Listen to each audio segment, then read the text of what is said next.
Bonjour à tous, bienvenue. Nous sommes très heureux de vous retrouver ce matin pour ce nouveau webinaire RH organisé par Auvergne-Rhône-Alpes Entreprises.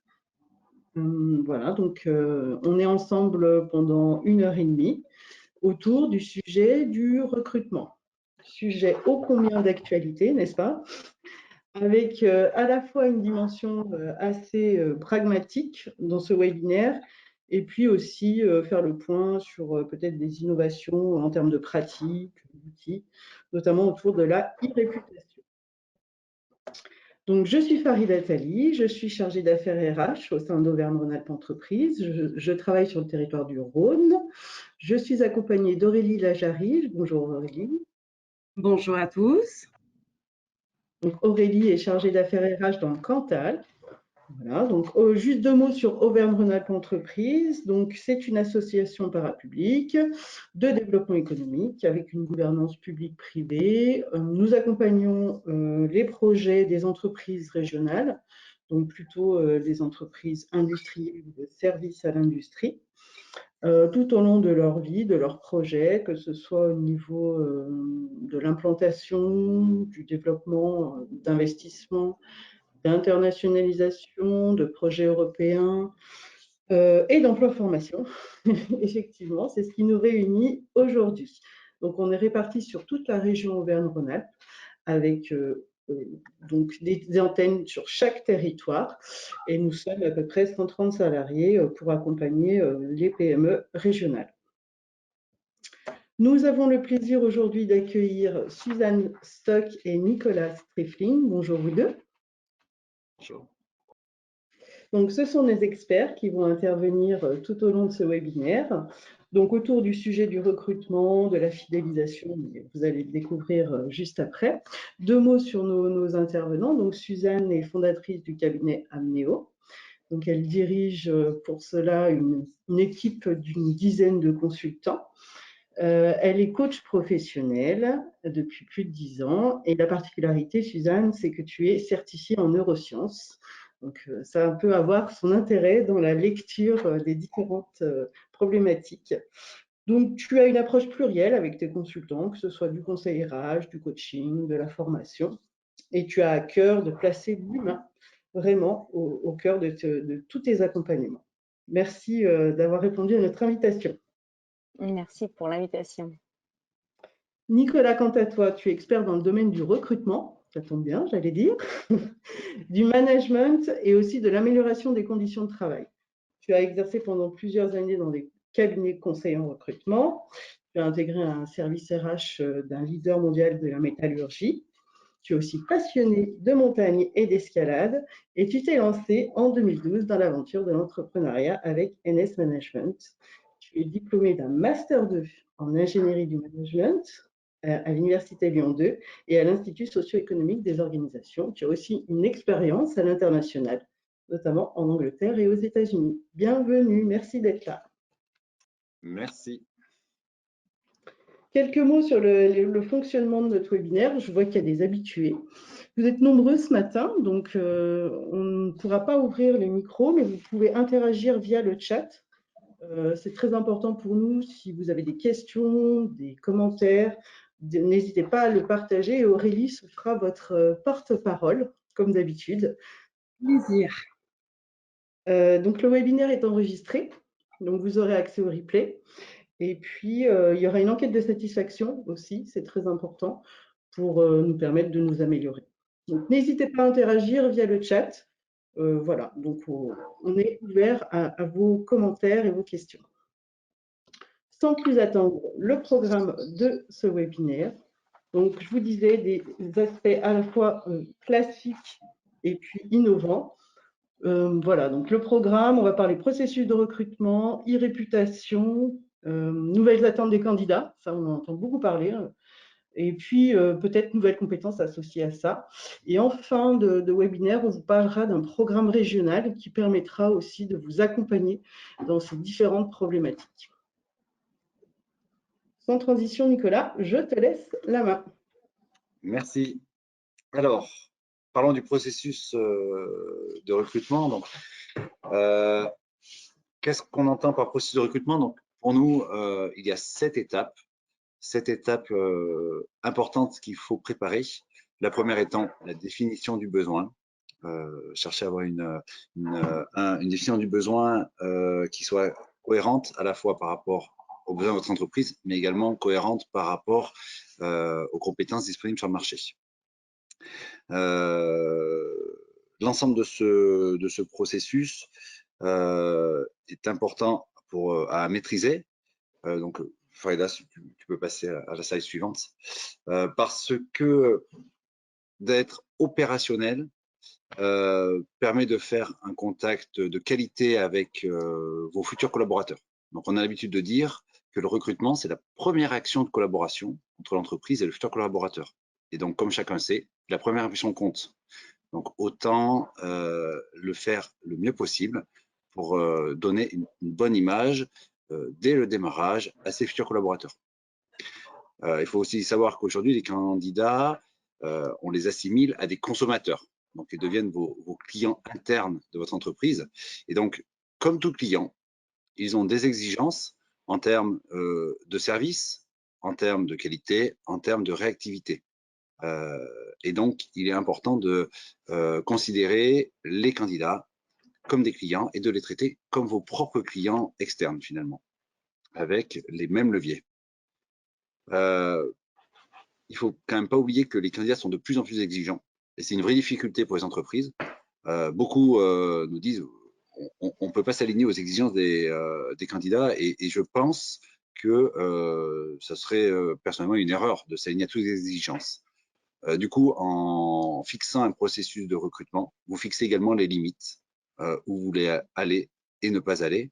Et il est plus facile de dire à ce moment-là que votre entreprise n'est pas faite pour tous les candidats. Ça contribue à votre image employeur et à vos valeurs. Alors, on peut passer à la slide suivante. À qui s'adresse ce processus? Finalement, c'est un lien à la fois pour, on va dire, l'externe, vos candidats, mais également pour les équipes de l'entreprise, et puis de façon plus générale pour l'ensemble du réseau de l'entreprise. Un processus maîtrisé permettra aux candidats d'avoir une réactivité dans la réception et le traitement des candidatures, d'avoir également la disponibilité des acteurs du recrutement au sein de votre entreprise, de pouvoir donner une transparence dans la démarche de recrutement, de fluidifier la communication et notamment d'aligner les messages entre les différents acteurs et également de motiver les décisions de recrutement ou pas à vos candidats. Pour les équipes de l'entreprise, ça permet une information claire aux équipes, donc d'informer votre intention de recruter, du profil, de préparer les équipes à recevoir des candidats, de mobiliser les acteurs directs du recrutement, d'aligner les discours, comme je l'ai dit précédemment, et de faire participer finalement l'ensemble de votre entreprise à un projet qui est impactant pour la vie d'entreprise. En effet, l'arrivée d'un nouveau collaborateur peut modifier un certain nombre d'organisations, de valeurs dans les équipes. Autant les intégrer au mieux et les faire participer pour faciliter ensuite la bonne intégration des futurs collaborateurs. Et puis dans votre processus, d'intégrer la possibilité de communiquer sur votre recrutement va contribuer au dynamisme de votre entreprise et de façon générale à l'image employeur. Alors pourquoi est-ce qu'on fait tout ça? Donc sur la slide suivante, vous n'êtes pas sans savoir que le marché du travail est très tendu. Les chiffres de début d'année 2022 donnent des taux de chômage très bas et historiquement bas au niveau de l'emploi des cadres. On a également des métiers qui sont de plus en plus en tension, ce qui fait qu'on a une rareté des candidats et qu'un rapport de force est inversé. Donc aujourd'hui, l'offre de postes est supérieure à la demande au niveau des candidats.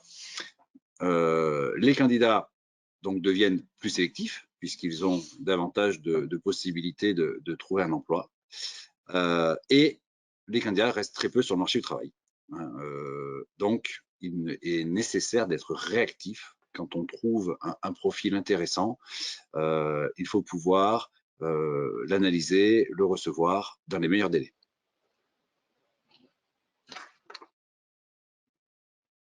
Ce qu'il faut savoir, c'est qu'aujourd'hui, les entreprises n'ont plus le droit à l'erreur.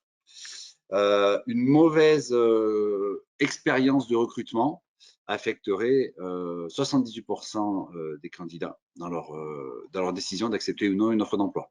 Donc, un candidat qui se sent maltraité, on va dire, n'hésitera pas à ne pas donner suite à l'offre d'emploi. Et effet supplémentaire négatif, c'est qu'une mauvaise expérience des candidats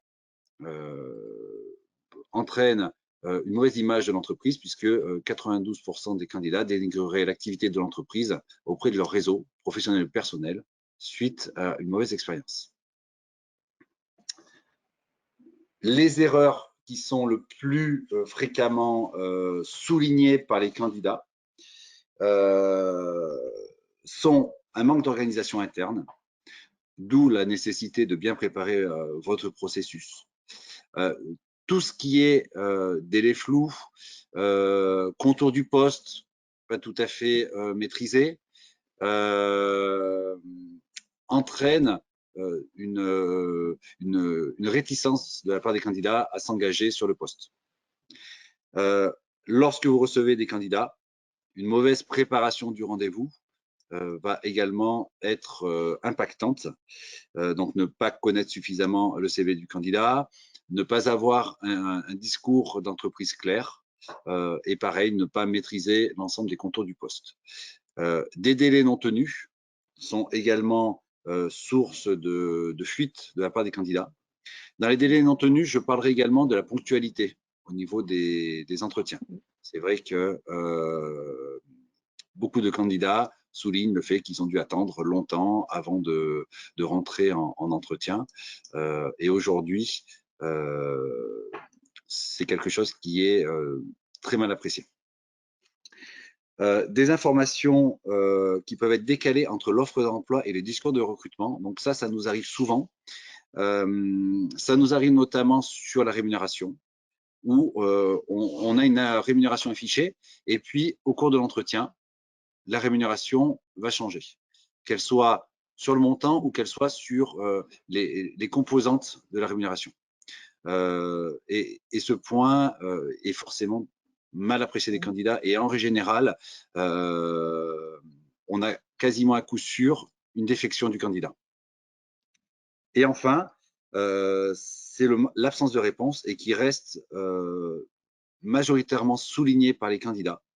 Ne pas avoir de réponse lorsqu'ils envoient un CV dans un premier temps ou ne pas avoir de réponse après un entretien est particulièrement souligné par les candidats et ceux-ci ne se privent pas de le communiquer sur les réseaux sociaux.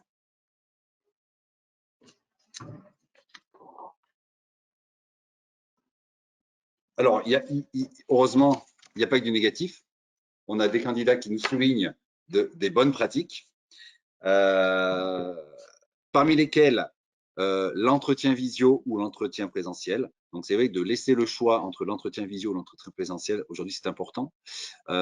Lorsque vous faites le premier entretien, en général, le premier entretien se prête assez bien à un entretien visio. À un moment donné dans le processus, il est important de rencontrer l'entreprise. Et ça, les candidats comme l'entreprise en conviennent. Mais sur les premiers entretiens, il est intéressant de se laisser cette possibilité de voir les candidats à distance, hein, ce qui facilite en général l'organisation, ce qui permet d'être plus ponctuel et ce qui donne quand même une image dynamique à l'entreprise. Des messages de bienvenue à l'accueil, donc le candidat se sent attendu, pardon. Des boîtes à conseils pour permettre de postuler sur le site. Un processus simple, alors moi je dirais un processus transparent. Il peut être un petit peu compliqué, mais à partir du moment où on explique les choses au candidat, ça passe très bien. Pouvoir proposer un café, de façon générale, mettre à l'aise le candidat. Faire un feedback, alors ça c'est très apprécié. Que ce soit positif ou négatif, hein, si le candidat repart après son entretien avec quelque chose, s'il a pu apprendre de son entretien, c'est toujours très positif. Nous, on se fait fort de motiver les réponses des candidats et en règle générale, sur des réponses négatives, les candidats nous remercient. Le fait d'être réactif, et puis la possibilité de faire visiter les locaux et d'être présenté aux équipes.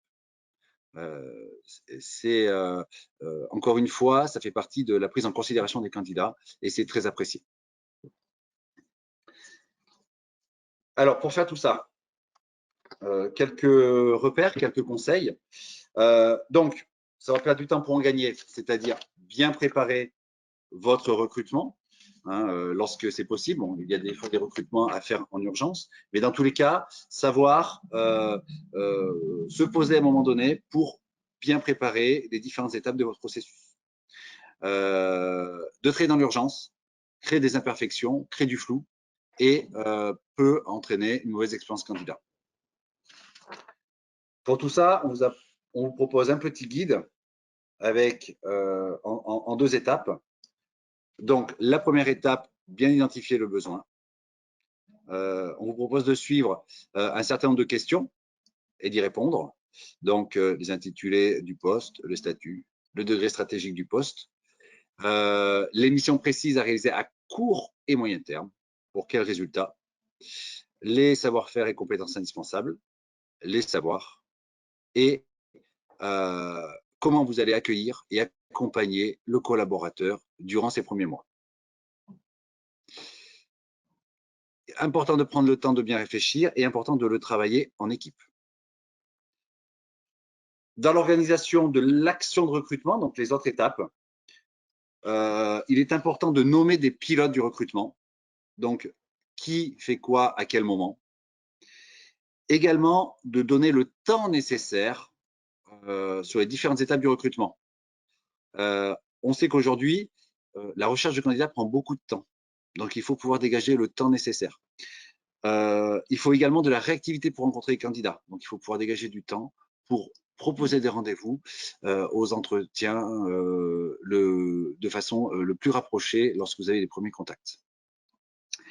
Les différentes modalités de traitement des candidatures pour pouvoir assurer une réponse aux candidats. Une communication interne du recrutement suffisamment maîtrisée. Et s'assurer que chaque personne qui va intervenir dans le recrutement maîtrise les outils de communication et les outils de recrutement.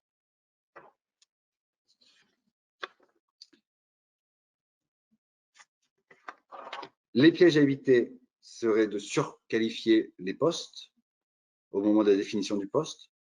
Serait également de recruter en utilisant notamment des questions interdites. Donc attention, vous n'êtes pas sans savoir que certaines questions sont interdites. Donc on ne peut pas poser des questions sur l'âge, le sexe, l'origine, le lieu d'habitation, etc.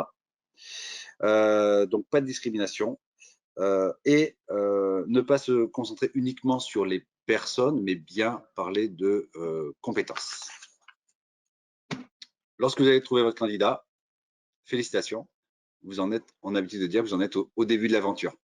D'accord? Donc, on va passer peut-être sur un autre processus, c'est comment intégrer durablement les candidats et comment les accueillir au mieux. Encore une fois, ne pas oublier que la première impression compte et donc la période d'intégration est primordiale. Point important, c'est qu'on a également des collaborateurs qui quittent de plus en plus les entreprises, mais qui reviennent. Dans votre processus de recrutement, il est peut-être intéressant, pour les candidats donc, qui partent, de les accompagner au mieux, parce qu'ils peuvent un jour revenir, mais c'est également des candidats qui restent des ambassadeurs de votre entreprise, et que même s'ils ont quitté l'entreprise, mais que si la collaboration s'est bien passée, ils peuvent être également vecteurs de communication pour diffuser vos offres d'emploi. Merci Nicolas. Alors on est passé un petit peu vite sur les différentes questions, mais vous aurez les supports. Ne vous inquiétez pas. Oui. Voilà. Suzanne ? Alors, est-ce qu'il y a des questions qui sont là sur cette première partie pour Nicolas ou on poursuit? Eh bien, Nicolas, ça doit être super clair parce que je n'ai pas de questions pour l'instant. D'accord. Ça va arriver. N'hésitez N'hésitez pas, pas. voilà. Des questions, on essaie d'y répondre. D'accord. Ok, donc du coup, l'idée qu'on avait au moment de l'organisation de ce webinaire, c'était effectivement de faire maintenant un zoom plus particulièrement sur la e-réputation. Pourquoi ce zoom? Parce que Nicolas l'a dit tout à l'heure, effectivement, le candidat, il faut maintenant l'appréhender comme s'il était un client en fait, un client, un consommateur. Et donc, on a besoin de travailler cette e-réputation qui est vraiment incontournable. Alors, le propos que je vais tenir va se dérouler en 3 temps. C'est quoi les enjeux de cette e-réputation? Quels sont les sites, les plateformes, les applications décisives sur lesquelles, effectivement, j'ai besoin d'aller explorer? Et puis, quelques éléments clés d'une stratégie d'e-réputation. Donc, du coup, peut-être, de quoi parle-t-on en fait, la définition? L'e-réputation, c'est quoi? C'est cette image véhiculée et qui parfois est subie par une entreprise à travers différents canaux, que ce soit Internet ou des canaux digitaux. C'est le résultat en fait de contenus qui sont produits et diffusés par vous, par l'entreprise, mais aussi et surtout en fait d'opinions qui sont partagées par les internautes à travers de nombreux sites et plateformes. Si on regarde un sondage, donc un rapport IFOP de 2021, donc qui est très récent sur la décision d'achat, en fait, on s'aperçoit que 55% des Français citent la réputation, donc la vie en ligne, comme le critère numéro 1 de choix. Donc aujourd'hui, on voudrait vous lancer déjà un sondage. Aurélie, si tu peux peut-être lancer ce sondage auprès des personnes qui sont ici présentes, de se dire, mais au fond, est-ce que vous savez quelle est votre e-réputation, ce qu'on dit de votre entreprise? Donc rapidement, on vous demande là de sélectionner une réponse. Oui, je sais ce qu'on dit de moi et je peux en parler de façon détaillée. Ou non, en fait, je me suis jamais vraiment posé cette question et les deux réponses sont évidemment tout à fait adéquates. Bon, du coup, Suzanne, j'ai enclenché. Donc déjà, ça répond. On est dans j'attends Super. un peu encore. Mm. Il y a une différence. Ah, ben là, on vient d'arriver à la moitié. Bon. Oh, bah, formidable. Je serais curieuse de voir effectivement ce On va qui voir. ressort de ce mini sondage.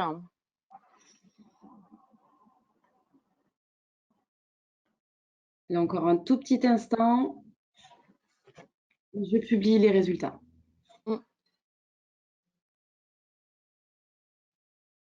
Allez, je publie.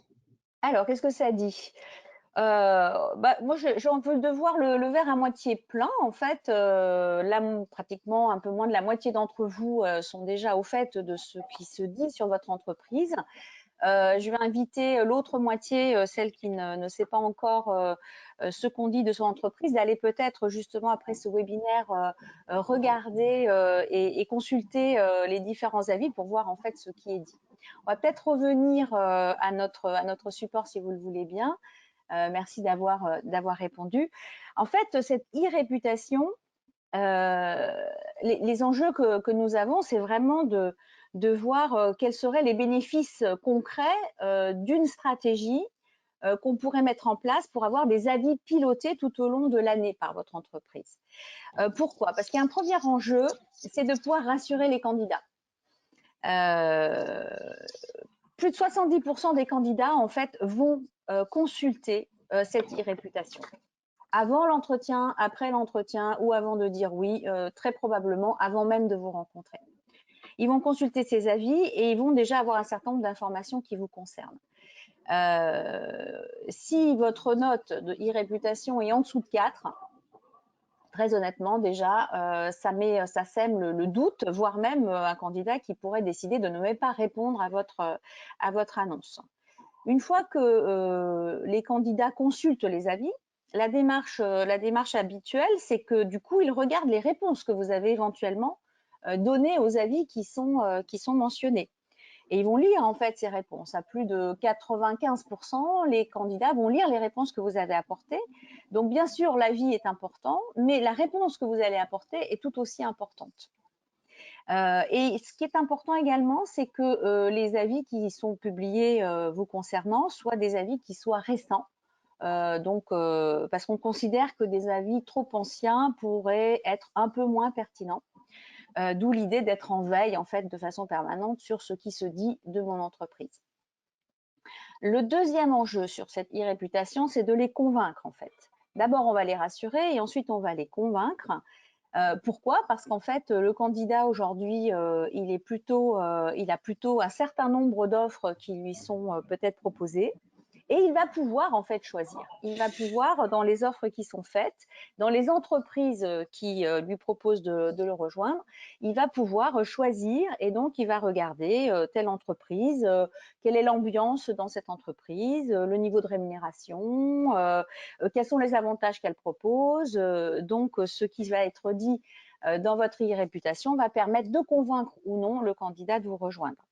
Et ce sujet est quand même extrêmement volatile en fait, parce que il suffit d'un avis négatif et parfois d'un seul pour que les candidats deviennent un peu méfiants ou en tout cas doutent de ce que vous pouvez lui annoncer. Donc c'est extrêmement important de vous pencher sur ce sujet. Et donc le premier site qui arrive en tête, c'est bien sûr Google en fait. C'est le premier moteur de recherche sur lequel les candidats vont chercher de l'information et nous y compris quand on a des recherches à faire, c'est vraiment ce moteur-là qui est incontournable. Alors pour vous illustrer en fait le sujet, sur une des entreprises que j'avais rencontrées, j'avais été du coup voir son e-réputation avant le rendez-vous pour un accompagnement RH. Et je vais vous proposer de lire en fait ce que j'avais constaté quand j'avais moi-même été regarder les avis Google. Donc voilà ce que je peux lire en fait quand je regarde les avis Google d'une personne qui utilisait un pseudo. Et voilà ce qu'il dit. Il dit l'entreprise qui prône le bien-être, mais la réalité est tout le contraire. Beaucoup de turnover car les gens se rendent compte rapidement de la supercherie lors de la prise de poste. Entreprise à fuir. Alors, vous voyez, les candidats ne sont parfois pas très tendres sur ce qu'ils ont pu vivre comme expérience avec vous. Et l'entreprise, en l'occurrence, à qui j'avais rendu visite, ne savait même pas, ne se rendait pas compte qu'il y avait plusieurs avis. Et puis, il y a 7 pouces qui ont été levés, vous voyez, sur cet avis-là, ce qui veut dire que ce n'est pas un avis isolé, mais qu'il y a 7 personnes qui partagent cet avis-là. Et donc, heureusement, donc, il y a eu une réponse de l'entreprise qui dit la chose suivante. Eh bien, voici un avis pertinent d'un ex-salarié où un candidat est conduit qui manifestement n'a qu'une volonté, celle de nuire à l'image de l'entreprise. Chacun pourra apprécier votre courage, compte anonyme créé pour la circonstance, et votre implication auprès de vos ex-collègues qui, eux, vivent très bien parmi nous depuis de nombreuses années. Monsieur, nous vous invitons donc ou à vous démasquer ou à supprimer cet avis malencontreux qui ne nuit qu'à votre estime.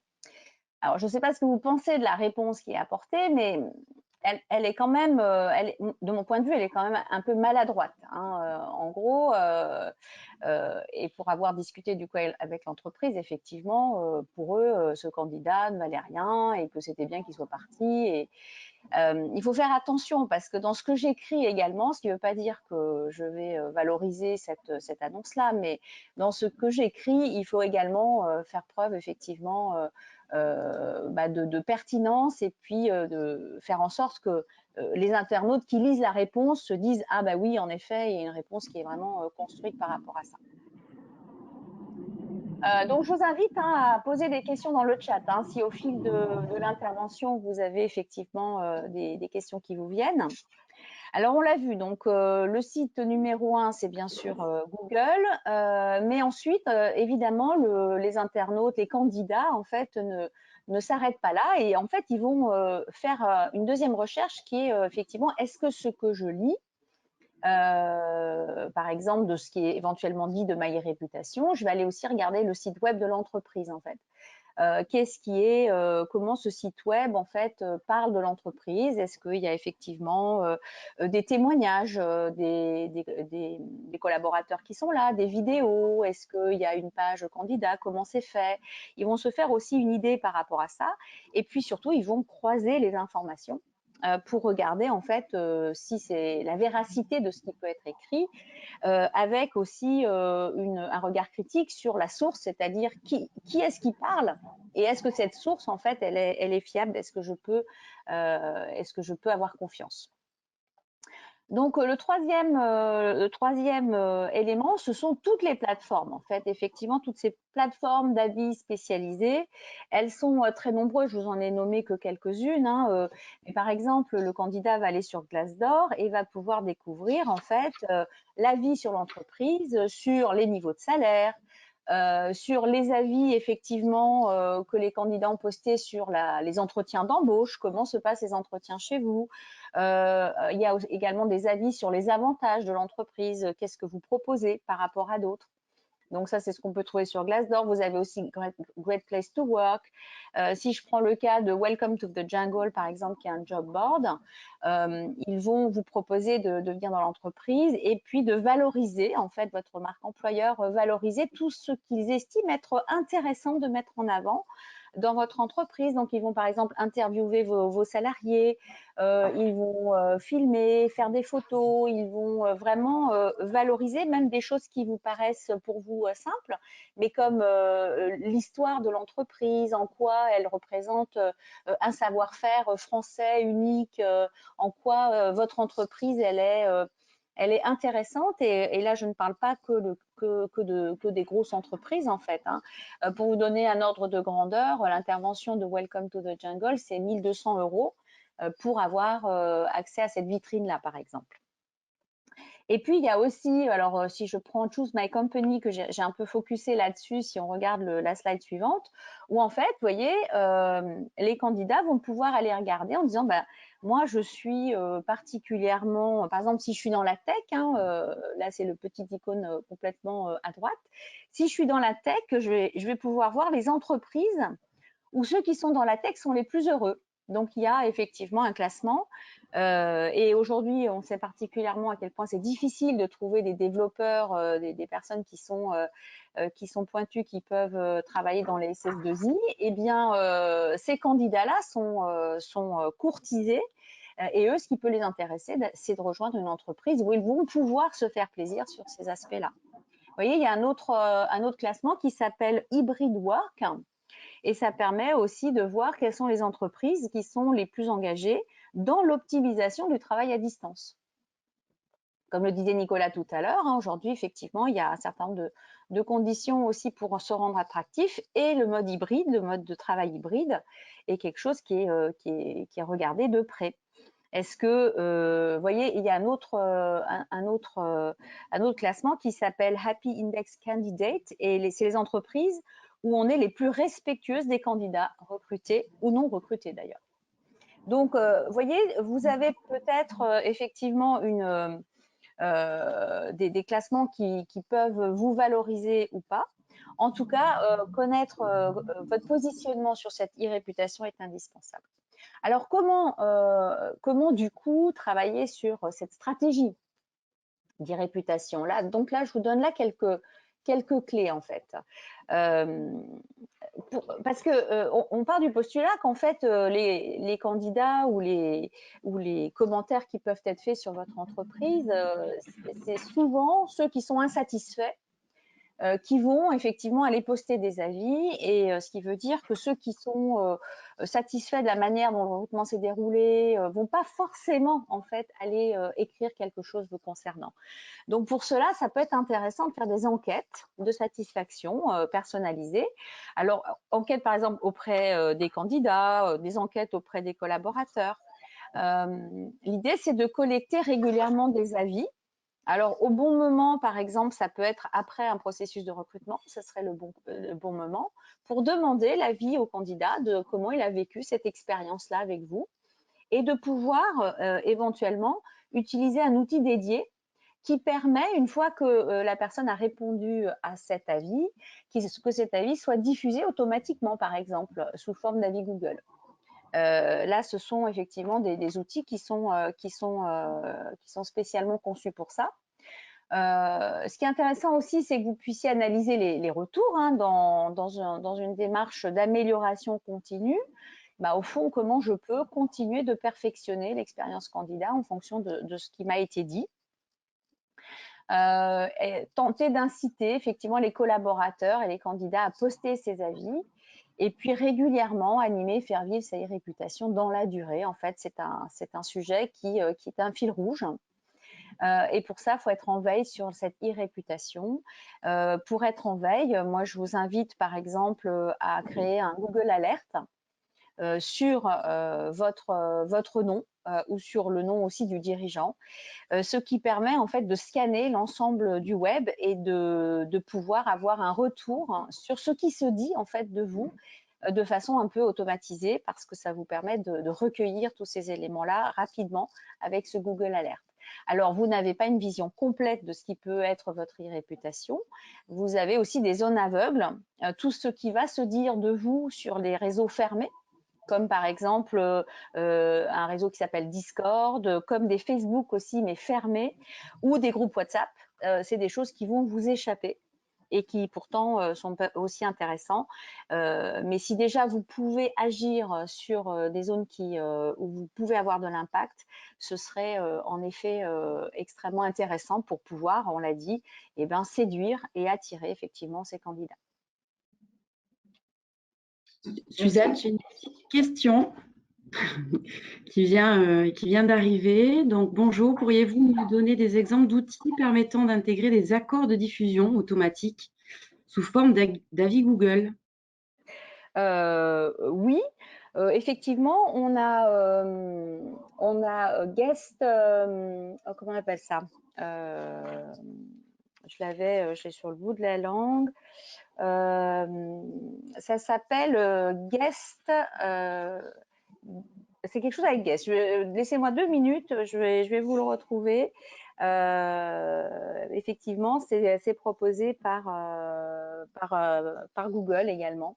Donc, je vais vous le donner dans quelques instants. Je l'ai sur le bout de la langue, mais je n'arrive pas à le retrouver. Pas de souci. Je le mettrai dans le chat. Sinon. Voilà, parfait. Merci Suzanne. Ok, s'il n'y a pas d'autres questions, on peut poursuivre effectivement tout ça. Donc on a rappelé le processus de recrutement. Toi, tu as fait un focus sur l'e-réputation. Et ce qu'on entend beaucoup ces derniers temps, c'est surtout par rapport aux nouvelles attentes des candidats. Tu l'as abordé, Nicolas. Est-ce que tu peux nous en dire un petit peu plus? Alors, voilà, je l'ai retrouvé, c'est Guest Suite. Voilà, c'était le mot suite que je n'arrivais pas à retrouver, mais c'est un outil dédié qui permet de faire ce qu'on vient de dire, Guest Suite. Merci, Suzanne.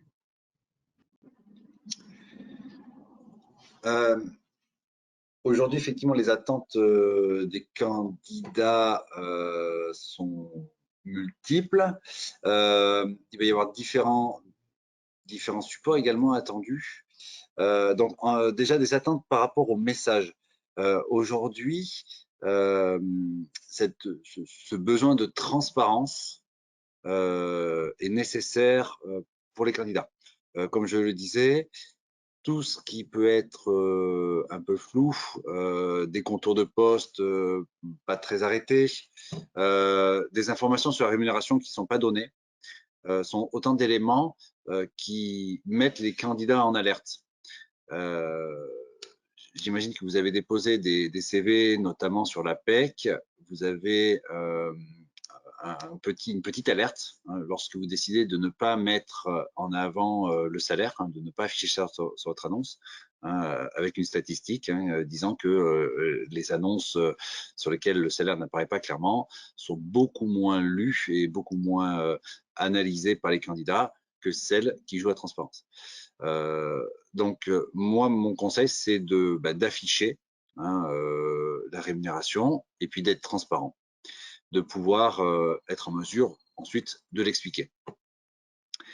Un élément important, c'est également valoriser les valeurs, les métiers, le savoir-faire de l'entreprise.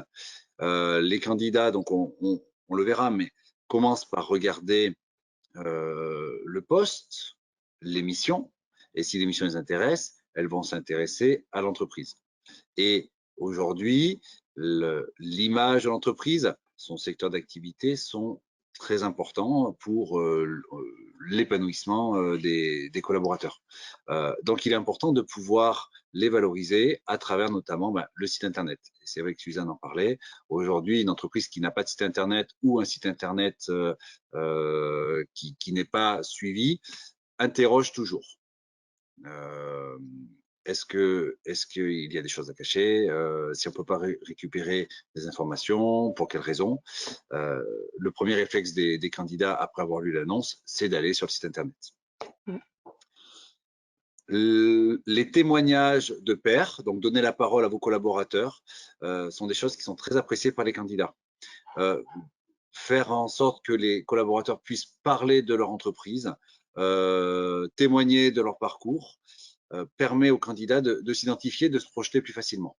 On le voit, les témoignages qui soient donc soit des témoignages écrits, soit des témoignages vidéo, dans les statistiques de lecture des sites internet, passent sont beaucoup lus. Donc les statistiques de lecture sont fortes. Donc parmi les outils, les candidats sont friands de vidéos. Nous, on aime bien, lorsqu'on recrute, utiliser des vidéos qui peuvent présenter le process de production, qui peuvent montrer l'environnement du poste. Ça donne un côté dynamique en plus de l'annonce. Ça permet aux candidats de se projeter plus facilement. Et aujourd'hui, l'outil vidéo est quand même intéressant. Alors, attention toutefois, ça reste un outil quand même assez compliqué à utiliser. Si vous décidez de faire une vidéo, il faut la faire, j'allais dire, de façon correcte. Donc, faire attention au cadrage, faire attention aux éléments autour de la vidéo, les fonds d'écran notamment, les fonds de scène. Donc, soyez vigilants avec l'utilisation de la vidéo, mais c'est un outil qui est efficace. L'espace carrière, donc les candidats apprécient lorsqu'il y a un espace carrière qui permet de donner de l'information aux candidats. Donc, je le disais précédemment, les candidats apprécient d'avoir de trouver des boîtes à outils, d'avoir des conseils pour postuler, que ce soit sur les façons de postuler, soit sur les messages, les valeurs, et d'avoir un espace carrière permet une meilleure implication des candidats. L'utilisation des réseaux sociaux, donc au même titre que les sites internet, les réseaux sociaux des entreprises sont très régulièrement visités par les candidats qui s'intéressent à vous. Ça permet également de communiquer différemment auprès des candidats. Donc nous, les conseils qu'on donne aux candidats souvent, c'est utiliser les réseaux sociaux pour identifier des personnes dans l'entreprise et pouvoir créer une relation plus directe, sortir peut-être du schéma classique du CV, de la lettre de motivation, puis on attend d'être reçu d'avoir un contact téléphonique, puis d'être reçu en entretien. C'est vrai qu'aujourd'hui, ce processus est long, est lourd, il est très classique. Les réseaux sociaux permettent de sortir des sentiers battus, pouvoir proposer un temps d'échange avec des candidats sur une heure donnée, donc créer des chats, des webconférences comme on fait aujourd'hui. Ce sont des outils qui sont intéressants. Se donner le temps d'échanger avec les candidats qui vous sollicitent permet une communication également plus directe, donc plus de transparence. Au niveau des actions, donc ce qu'on a dit aussi précédemment, donc ça contribue à simplifier le parcours des candidats. Aujourd'hui, sur les sites, sur les espaces carrières, si vous avez des formulaires, vous avez sûrement pu vous apercevoir que si votre formulaire est un petit peu long, vous n'avez pas de candidat. Ça fait fuir les candidats. Donc attention aux formulaires trop longs. La question de la lettre de motivation, obligé à déposer une lettre de motivation. Aujourd'hui, on peut se poser la question d'utilité. Est-ce que réellement vous lisez les lettres de motivation? Est-ce qu'elle est nécessaire à cette première étape finalement du recrutement? Est-ce que le CV ne suffit pas? Donc peut-être qu'on peut se faire l'économie de la lettre, la demander un peu plus tard, une fois qu'on a eu un premier contact. À mon sens, ça permet quand même d'avoir des candidats qui vont rédiger des lettres plus pertinentes. On voit davantage la motivation à travers la lettre, plutôt que d'avoir des candidats qui font des lettres, j'allais dire bateau, qui est la même à chaque candidature et qui, au final, n'apportent rien. Pouvoir ouvrir les portes de vos locaux, alors lorsque c'est possible, des journées portes ouvertes sont des choses qui sont appréciées. C'est toujours, je pense, moi, une richesse pour les candidats de savoir comment est produit certaines pièces, quelle technologie vous utilisez dans vos entreprises, comment vous organisez.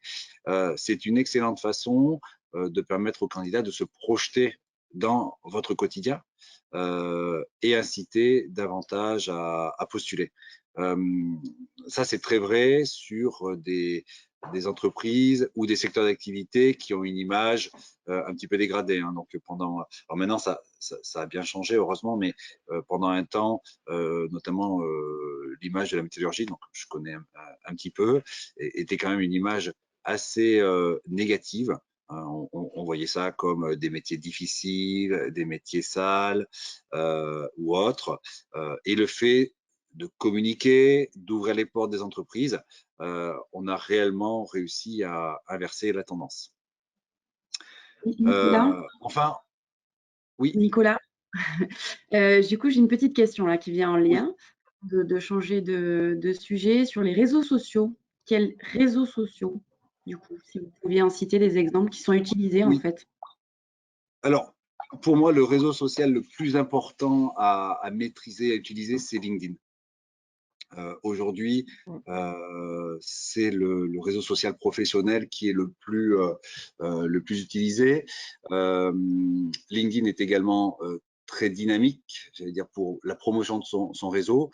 Donc, il attire de nombreux candidats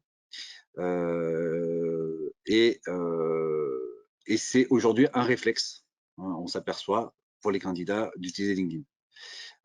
Vous avez Facebook, qui reste un réseau social important. Et ensuite, en fonction de votre secteur d'activité, en fonction de l'âge ou de la catégorie, on va dire, hein, puisqu'on ne va pas vraiment parler d'âge, mais plutôt de catégorie de métier, vous avez le réseau social TikTok. Voilà, pour plutôt des personnes, on va dire, plus juniors.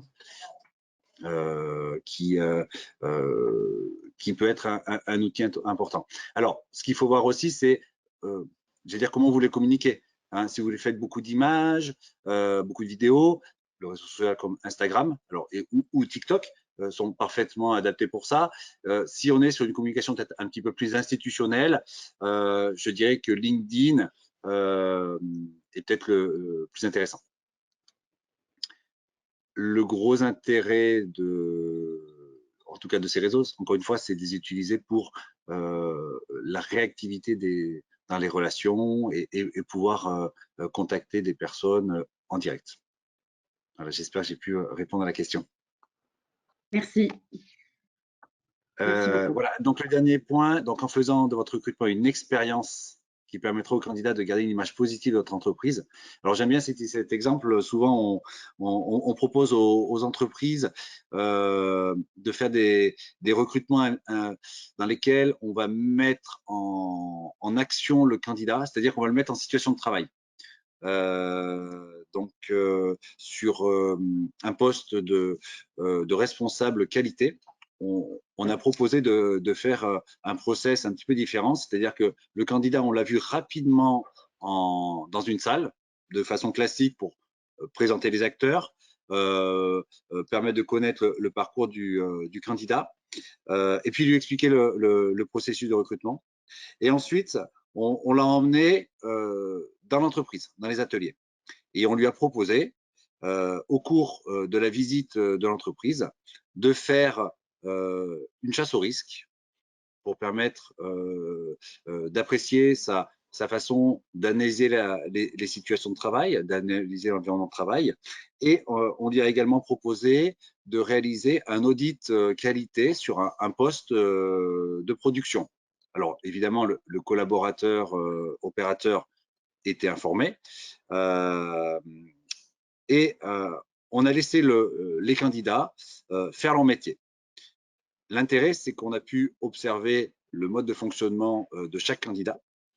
Et on a également eu le retour du collaborateur sur la façon dont l'audit a été réalisé.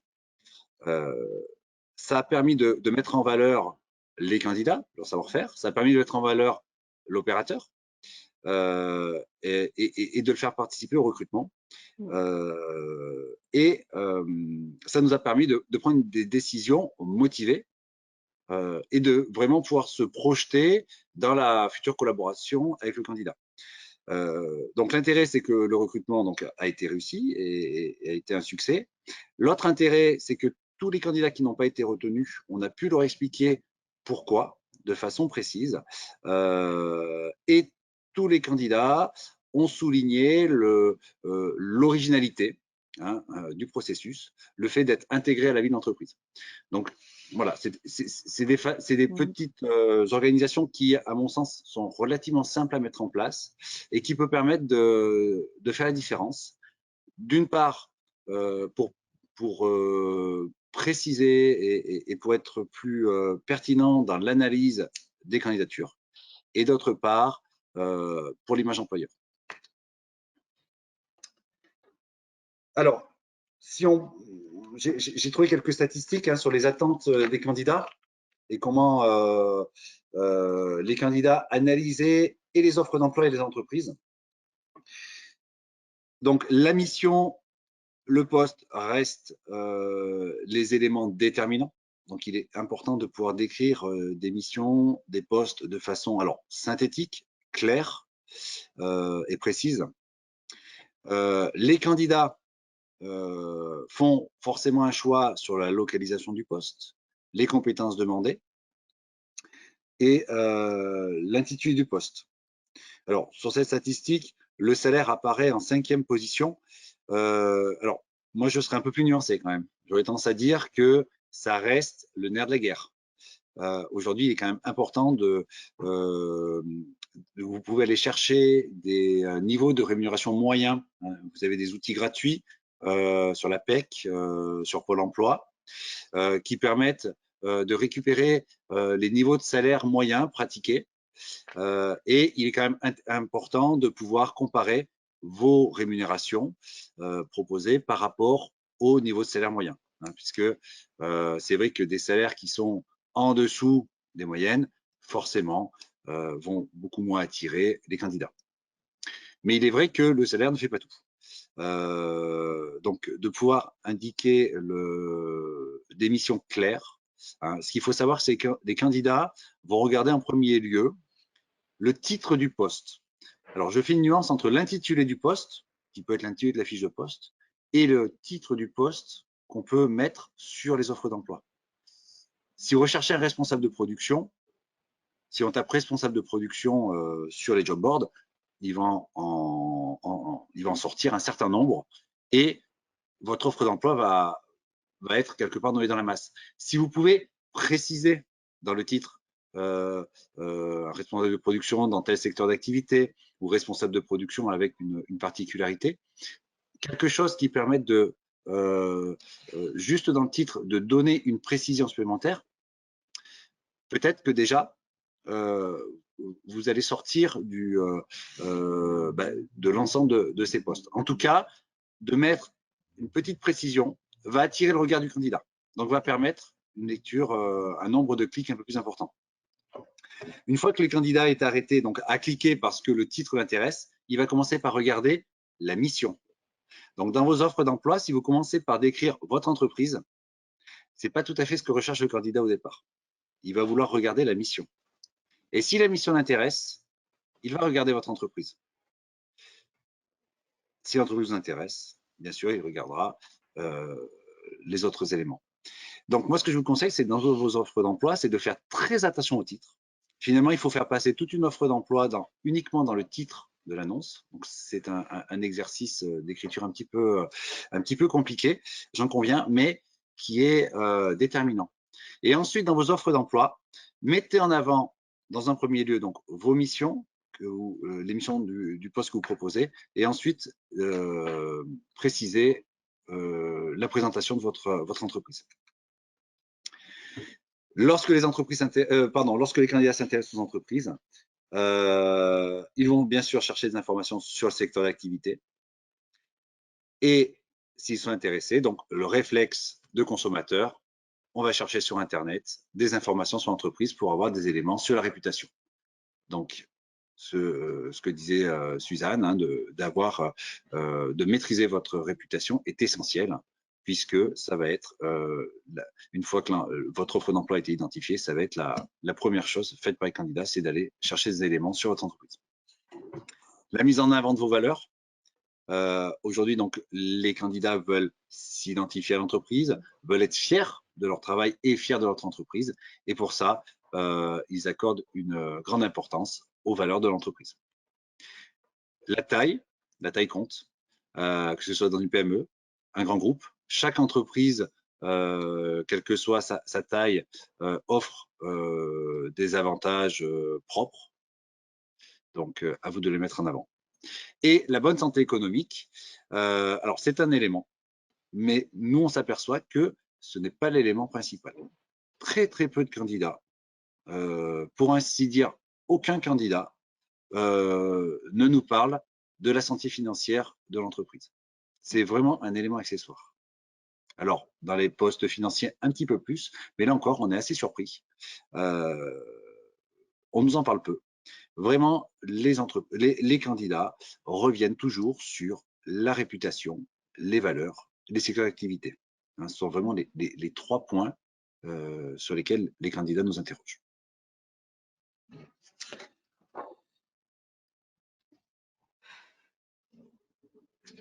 Dans les différentes statistiques qu'on a pu trouver, on retrouve les éléments que je vous ai cités. Au niveau des valeurs d'organisation d'entreprise, donc des collaborateurs qui sont bien dans l'entreprise, sont bien parce qu'ils soulignent, pour la très grande majorité, qu'ils sont associés aux prises de décision. Ils estiment également que leurs managers sont accessibles. La rémunération, donc on en revient, on en a parlé tout à l'heure, hein, c'est un élément important.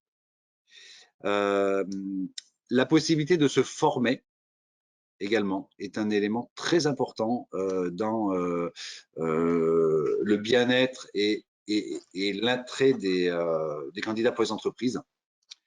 Et enfin, l'ambiance entre collègues est jugée excellente. Donc, on en revient aux vidéos, aux témoignages, aux outils qui permettent finalement de faire rentrer le candidat dans l'entreprise pour qu'il puisse apprécier l'ambiance de votre entreprise, son organisation, sa façon de fonctionner, sont autant d'éléments qui sont très appréciés par les candidats.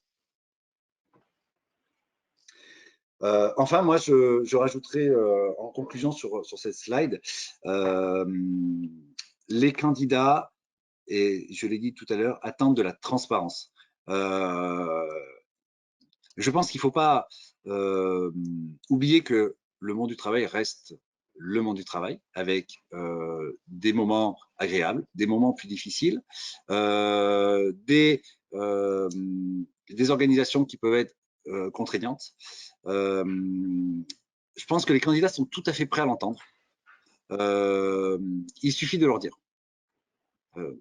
Pas de fausses promesses, ne pas chercher à vendre à tout prix l'entreprise et le poste, mais au contraire d'être très factuel. Voilà, si vous travaillez dans notre entreprise, voilà les points positifs, voilà les éléments sur lesquels nous sommes en train de travailler ou les points qui nous ont été soulignés.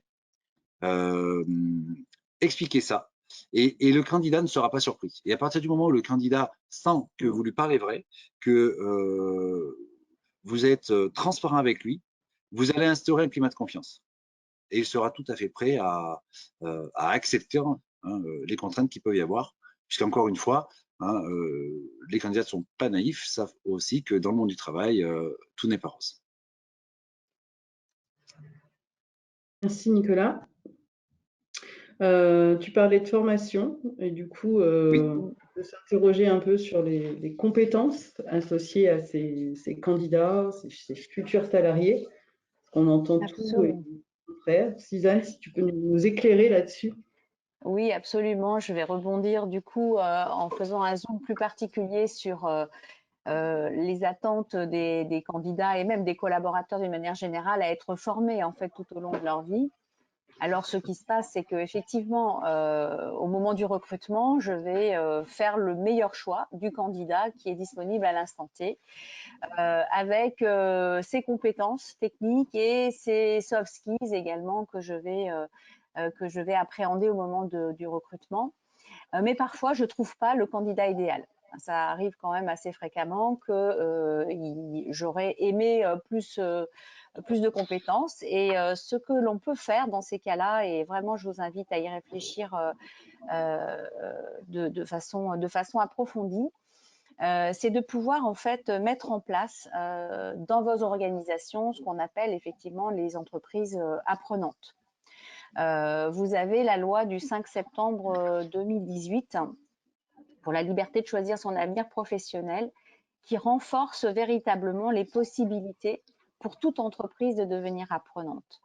Et dans ce cas-là, là, je vous ai mis un schéma qui est très, très complet, qui est issu d'ailleurs des travaux de David Kolb, qui est un pédagogue américain, qui a vraiment surtout œuvré à modéliser et à réfléchir sur comment l'apprentissage se fait sur le terrain, par l'expérience. Et en fait, ce qui serait intéressant de regarder, c'est quelles sont finalement les compétences qui sont nécessaires au poste de travail. Qui sont les personnes dans l'entreprise qui vont pouvoir faire monter en compétences les nouveaux collaborateurs, mais c'est tout aussi valable en fait pour les collaborateurs qui sont là de longue date. Pour voir quelles sont les compétences qui sont nécessaires, qui sont peut-être de nouvelles compétences d'ailleurs, qui sont en train d'advenir, qui sont les formateurs que nous avons en interne, que l'on peut mobiliser effectivement pour transmettre leur savoir.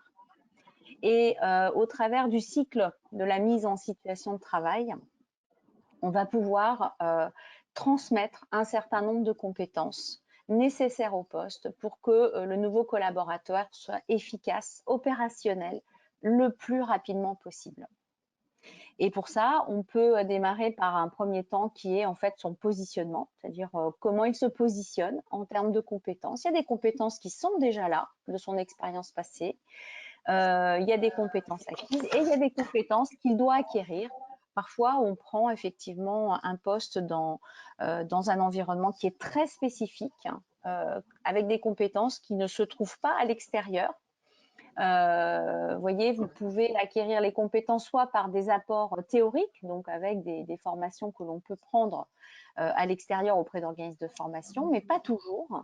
Et en fait, le cocktail qui fonctionne bien, c'est la combinatoire entre des apports théoriques si nécessaires, mais aussi des apports pratiques, pratico-pratiques en situation de travail. Et du coup, si on s'aperçoit que le nouvel arrivant, s'il y a une compétence qui lui manque ou plusieurs, on va le mettre en situation. On va regarder en fait comment il se débrouille dans cette situation-là.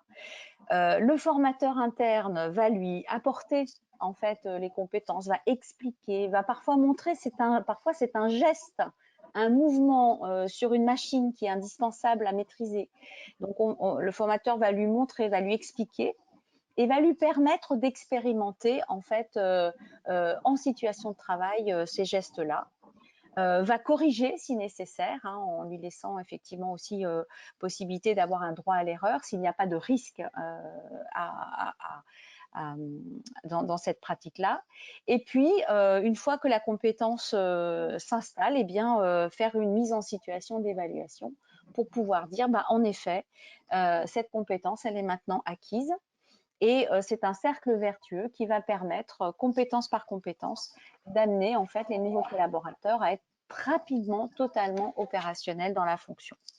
Alors, ça nécessite effectivement de mobiliser des moyens humains, donc les formateurs internes, des moyens parfois matériels pour mettre effectivement peut-être aménager un poste pour qu'effectivement on puisse s'entraîner sans qu'il y ait de risque particulier. Ça nécessite aussi de formaliser un parcours pédagogique, un parcours professionnel d'évolution dans l'entreprise. Et ça, pour faire le lien avec effectivement Nicolas tout à l'heure, quand je suis dans une entreprise dans laquelle j'apprends bien sûr à mon arrivée, mais j'apprends aussi finalement tout au long de ma vie professionnelle, ce sont des entreprises qui permettent effectivement de fidéliser sur la durée des collaborateurs qui sont ravis de pouvoir évoluer dans leur environnement professionnel. Et on peut faire un bilan de l'évaluation de ces apprentissages-là. Alors, ce processus, en fait, aujourd'hui, il a un nom, on appelle ça une action de formation en situation de travail, c'est ce qu'on appelle l'AFEST. Et vous avez d'ailleurs moyen de pouvoir valoriser cette démarche, financièrement parlant, je veux dire, c'est que vous avez effectivement possibilité de valoriser le temps que vos formateurs internes, vos collaborateurs passent à former. Donc, il y a effectivement, selon les OPCO, selon l'origine du candidat, si c'est un demandeur d'emploi ou pas, il y a effectivement des financements qui sont possibles et qui vous permettent de valoriser cette action-là. Super, on arrive presque à la fin de notre webinaire, pas tout à fait. J'avais envie de partager avec vous un petit témoignage, puisqu'on accompagne donc des dirigeants et des RH sur toute la région. Et souvent, les dirigeants nous font part du décalage qu'ils peuvent ressentir effectivement parfois entre les candidats, entre guillemets, nouvelle génération, et leur propre expérience, valeur, travail. Je ne sais pas ce que ça vous suggère, Suzanne et Nicolas, mais souvent on entend ça.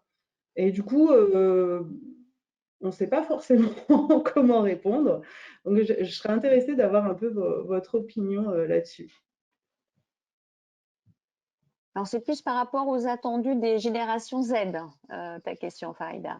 Oui, voilà, en se disant, bon, il y a des problèmes de tension dans certains métiers, mais même quand on arrive à recruter, parfois, eh bien, voilà, on ne sait pas trop ce qui s'est passé. Soit les candidats repartent, soit dans l'entretien, ça ne le fait pas. On ressent un décalage sur la valeur travail. Voilà, c'est certes une question très, très large, philosophique, sociologique, mais parfois, on est un petit peu démunis par rapport à ça. Bah, moi, si je devais donner quelques idées par rapport à ça, c'est que, alors certes, il y a un écart aussi peut-être de point de vue de génération, mais c'est aussi que parfois les attendus des nouvelles générations est un peu différent de ce que le dirigeant a comme cadre de référence et de modèle de pensée, et que parfois les deux peuvent rentrer en collision. Si on devait nommer comme ça quelques attendus des jeunes générations, c'est vrai que cet équilibre de vie entre vie professionnelle et vie personnelle, c'est quelque chose qui est extrêmement important pour eux et qui parfois pour un dirigeant qui a donné toute son énergie, toute sa vie quelque part au développement de son entreprise, ça peut être un petit peu source d'incompréhension en réalité. Ce qui ne veut pas dire que le jeune n'est pas foncièrement engagé en fait dans le métier qu'il va exercer, mais il veut le faire différemment en fait. Je pense qu'il y a aussi beaucoup sur la question des modalités. Il a envie qu'il y ait un équilibre, il a envie aussi beaucoup de liberté, de pouvoir aussi travailler. Alors parfois ça se télescope avec le droit du travail, travailler peut-être plutôt le soir se remettre à travailler ou travailler de façon un peu asynchrone, alors que le cadre de travail, il est quand même très enfermant dans des horaires et ça ne correspond pas toujours à ce qu'ils ont envie de faire. On voit avec le télétravail aussi et aujourd'hui l'exigence finalement des jeunes par rapport à ce mode de travail hybride, ça peut aussi venir déstabiliser à la fois l'organisation de l'entreprise et puis la vision du dirigeant sur le fait d'avoir ses collaborateurs dans l'entreprise avec lui. Et tout ça, ça re-questionne en fait terriblement ce que l'on peut proposer aussi en termes d'organisation pour pouvoir gérer à la fois la contrainte de l'activité de l'entreprise et puis les attendus de ces jeunes générations. qui ont besoin de sens, qui ont besoin de valeur, comme le disait tout à l'heure Nicolas, effectivement, pour pouvoir s'engager. Je ne sais pas si tu as envie de rajouter 2-3 éléments là-dessus, Nicolas. Oui, je pense que cette question-là, finalement, elle se pose à toutes les générations. Elle s'est déjà posée dans le passé. Elle continuera à se poser. On évolue tous. Et si l'organisation d'entreprise n'évolue pas, effectivement, il va y avoir un décalage à un moment donné.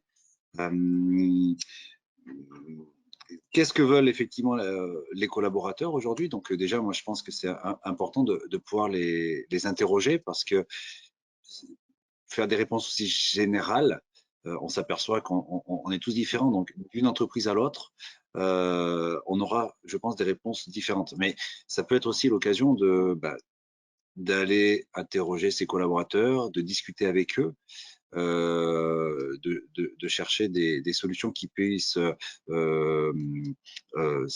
s'implanter au mieux dans l'entreprise, hein, parce qu'encore une fois, je pense qu'il ne faut pas idéaliser. Je pense aussi que on est dans un monde qui va de plus en plus vite, donc forcément les candidats veulent aussi, les collaborateurs veulent aller de plus en plus vite, et on s'aperçoit que aujourd'hui, rester 2 ans dans une entreprise, c'est déjà beaucoup pour certaines personnes. Encore une fois, je ne suis pas une généralité, mais malheureusement, je crois que nous-mêmes, on aime évoluer, on aime faire des choses différentes rapidement. C'est quelque part normal que nos collaborateurs veulent faire la même chose. Donc, à mon avis, on ne peut pas faire autrement que de s'adapter, mais s'adapter avec eux. C'est-à-dire, je pense que c'est des questions intéressantes à traiter en collectif. C'est autant aussi de possibilités de créer finalement un échange avec ses collaborateurs. Ce que je vois aussi, c'est que les gens veulent avoir du sens, c'est-à-dire comprendre pourquoi ils font les choses. Et expliquer la finalité, donner des objectifs, plus que d'imposer un cadre, des horaires, aujourd'hui sont des éléments sur lesquels les collaborateurs sont sensibles. Et donc, il est vrai que d'arriver à donner un peu de liberté avec un cadre légal qui est quand même, lui, très contraignant. Mais si des personnes veulent travailler un peu plus tard le soir, parce qu'ils ont plus de temps, mais que l'objectif est atteint dans les délais voulus, est-ce que c'est gênant? Voilà, c'est des questions qu'on peut se poser, mais qui sont effectivement pas simples, par contre, notamment quand on est contraint par des procès de production, hein, qui nécessitent d'être derrière les machines, de travailler en 3/8. C'est des choses qui sont pas simples. On voit aussi que, encore une fois, il ne faut pas faire une généralité, qu'on trouve des candidats, même sur des postes qui, des fois, n'attirent pas, hein, sont compliqués. On a des gens qui trouvent aussi leur compte. Mais pour ça, je pense qu'encore une fois, c'est un échange entre l'entreprise et les collaborateurs.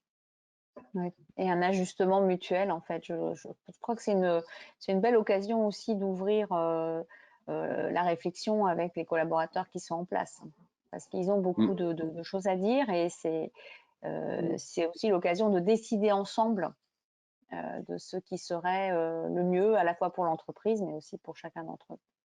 Moi, j'ai un exemple avec le sujet du télétravail. Donc, on a été tous mis en télétravail de façon obligatoire à un moment donné. Certaines entreprises ont voulu rester en télétravail, et d'autres ont arrêté le télétravail, non pas par la volonté du dirigeant qui, lui, était ouvert, mais plutôt par les collaborateurs eux-mêmes qui sont réunis, qui ont dit le fait d'être en télétravail, on perd le lien. Nous, on souhaite revenir. Et je trouve que voilà, c'est aussi ces nouvelles formes de travail sont intéressantes à débattre, parce que on s'aperçoit que d'une entreprise à l'autre, le télétravail peut être plébiscité et d'autres moins. Et là-dessus, donc, d'une entreprise à l'autre, il n'y aura pas forcément de règles. Mais par contre, nous, ce qu'on s'aperçoit quand même, c'est que les candidats, eux, demandent toujours s'il y a du télétravail des entreprises. Donc, c'est une question sur laquelle il faut pouvoir se positionner. Et encore une fois, il faut pouvoir l'expliquer. S'il n'y a pas de télétravail, pourquoi? Si on est transparent, le candidat peut le comprendre, ou pas d'ailleurs, hein. Voilà. Avant d'aborder merci, hein. Avant d'aborder la toute dernière partie, est-ce qu'on a des questions, Aurélie? Oui, j'en ai une. Donc, vous n'avez pas évoqué les cabinets de recrutement, qui sont pourtant les premiers à être en contact avec les candidats avant l'entreprise. Existe-t-il des moyens de connaître la e-réputation d'un cabinet de recrutement vu par les candidats? Ah bah, comme l'entreprise, en allant chercher les avis Google, c'est la même chose. Très bien. Merci. Alors, on vous a donné des pistes, des premiers conseils, des premiers jalons. On a la chance en région d'avoir un dispositif 100% financé qui peut vous permettre justement de mettre en place les différentes actions évoquées. Donc, ce dispositif permet d'être accompagné sur tout un tas de thématiques. Il s'appelle Être accompagné dans ma fonction RH. C'est un dispositif qui est financé par le Conseil régional et l'Europe. Et globalement, il s'agit d'un chéquier jour conseil, si on peut dire, d'accompagnement conseil RH au plus près de vos besoins, personnalisés. Donc, on est plutôt sur une cible de TPE, PME, hein, avec au moins un salarié formé dans l'entreprise, que ce soit un dirigeant salarié ou autre. Voilà. Donc l'idée de ce dispositif, justement, c'est de permettre à des entreprises qui n'ont pas forcément les ressources ou qui ont des caps à passer pour se développer, notamment en ressources humaines, d'avoir un conseil expert à ses côtés et de mettre en place des choses très pragmatiques qui restent dans l'entreprise. Ça, c'est très important. La mise en œuvre est assez rapide. Et comme vous pouvez le voir sur la map qu'a réalisée Suzanne, merci Suzanne, c'est très très large en termes d'accompagnement. On va du recrutement à la digitalisation en passant par la stratégie RH. On a parlé d'évaluation des compétences, c'est pas forcément aisé pour tout le monde d'avoir une gestion des compétences et une évaluation de ses compétences. Le dirigeant aussi, en termes de culture, d'accompagnement au changement, tout ce qu'on vient d'évoquer, et puis l'organisation du travail. On parlait de télétravail, on parlait de nouvelles formes d'organisation. Donc, toutes ces thématiques peuvent être couvertes par ce dispositif. Voilà, donc il ne faut pas hésiter à nous solliciter. Dans les modalités pratiques, en fait, c'est le Conseil régional qui a mis en place un appel d'offres et qui a sélectionné donc un consultant par territoire, un cabinet de consultants par territoire. Donc Suzanne est sur le Rhône, Nicolas est sur le 63 et le 03, je ne me trompe pas, c'est bien ça. C'est ça. Et on a d'autres cabinets qui sont effectivement sur tous les territoires. Et l'idée, c'est aussi de pouvoir passer par les référents emploi-formation de l'agence, dont je vous ai remis un peu les coordonnées, pour pouvoir enclencher ce dispositif avec une équipe au plus près des territoires. Je ne sais pas si vous pouvez donner un exemple rapidement, peut-être d'un accompagnement concret, Suzanne ou Nicolas, de manière très rapide. Si je prends le cas effectivement d'une agence de traduction qu'on accompagne actuellement, elle subit ou en tout cas elle vit une transformation assez majeure de son métier puisque avec l'arrivée de l'intelligence artificielle, il y a maintenant de plus en plus d'outils qui vont traduire en fait les textes en lieu et place finalement des linguistes qui précédemment effectivement occupaient ce métier. Et donc nous intervenons nous pour les accompagner justement à identifier en fait les nouvelles compétences qui passent de compétences de linguistes aujourd'hui à des compétences plus de texte, c'est-à-dire la capacité à manier des fichiers, la capacité à utiliser les bons outils d'intelligence artificielle pour traduire selon le texte que j'ai à traduire, la capacité à gérer de la base de données, la capacité en fait de gérer plus les aspects technologiques. Et ça, c'est un virage en fait très important dans leur métier qui est indispensable à prendre. Sinon, effectivement, l'entreprise ne sera plus adaptée à l'évolution en fait de ce métier. Donc là, l'accompagnement se fait plus effectivement sur la partie gestion de compétences, identification des nouvelles compétences, des compétences critiques sur lesquelles il faut impérativement faire monter en puissance l'ensemble des collaborateurs concernés pour effectivement se préparer à être encore pertinent et performant demain. Merci pour cet exemple. Merci Suzanne. Du coup, j'ai une petite question en lien avec le dispositif que Farida vient d'évoquer. Alors, je pense qu'il ne faut pas confondre entre le dispositif qui était à l'époque, qui existe toujours, entre l'OPCO et l'État, qui s'appelait PCRH. Et là, on parle bien d'un autre dispositif qui est pris en charge à 100%, ça c'est sûr, qui est facile à mettre en œuvre déjà aussi d'une part, et qui s'appelle « Être accompagné dans ma fonction RH ». Donc, je rappelle juste que c'est des fonds région et cofinancés avec du FSE. Là, aucun rapport avec l'OPCO ni l'État. Et une autre petite question aussi. Pour rebondir sur cette question, sachez qu'en fait, au niveau de l'agence, nous, on essaie de construire des parcours d'accompagnement pour l'entreprise. Donc, on choisira le dispositif le plus adapté en fonction de votre situation. Et il n'y a pas forcément d'opposition entre les dispositifs. Donc, ça, c'est intéressant aussi à savoir. Là, pour le coup, on est sur un dispositif région et Europe, sur de l'accompagnement 100% pris en charge. Vas-y, Aurélie, excuse-moi. Alors, pour une petite question aussi d'organisation, on me pose la question si vous recevrez. Bien sûr, vous allez recevoir le PowerPoint qui a été diffusé aujourd'hui avec tous les éléments. Mais voilà, si vous aviez moins de contacts, rapprochez-vous du chargé d'affaires de votre territoire si vous avez des plus amples questions.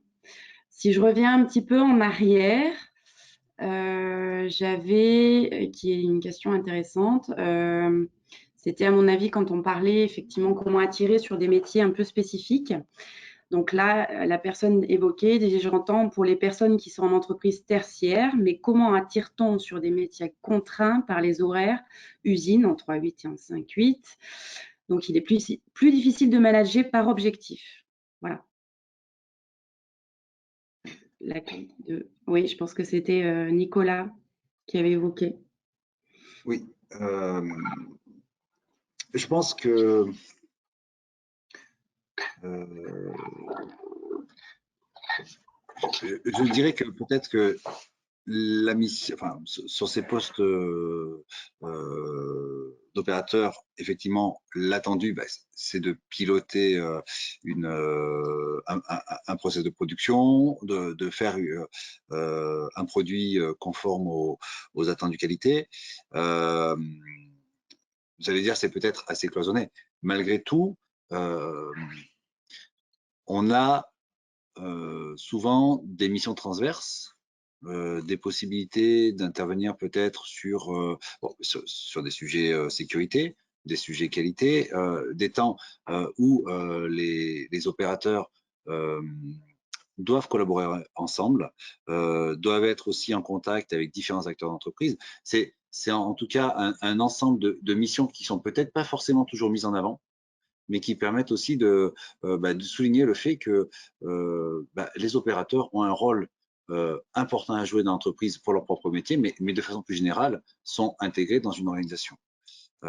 Est-ce que aussi de parler de ces missions-là ne sont pas des arguments ou des choses qui peuvent être mises en avant et attirer certains collaborateurs? Après, les personnes qui se sont tournées vers le monde de l'industrie, normalement, les ont choisis aussi en connaissance de cause. Donc, on est, je pense que pour les pour les candidats qui choisissent ces métiers d'industrie, ils devraient connaître également les contraintes. Et dans tout état de cause, c'est effectivement des contraintes sur lesquelles on va avoir du mal à s'en départir. Autant l'expliquer clairement, quelle est l'organisation, quel est le fonctionnement pour ne pas prendre les candidats à défaut. Voilà, j'espère que j'ai bien répondu. Je pense que oui. Bon, merci. Donc, notre webinaire touche à sa fin. Le temps pour nous de vous rappeler que notre prochain webinaire aura lieu le 8 novembre. Pour le coup, on s'est saisi de ces nouvelles règles du jeu dans l'entreprise pour essayer de prendre un petit peu de la hauteur avec une invitée un peu spéciale, avec Julia de Funès, qui nous apportera un peu son regard de philosophe et d'auteur sur la question. Donc, vous êtes les bienvenus. Merci pour votre écoute. Merci Nicolas, merci Suzanne, merci Aurélie. Et la suite au prochain épisode. N'hésitez pas à nous contacter Merci à tous. Merci. Merci. Au revoir. Au revoir.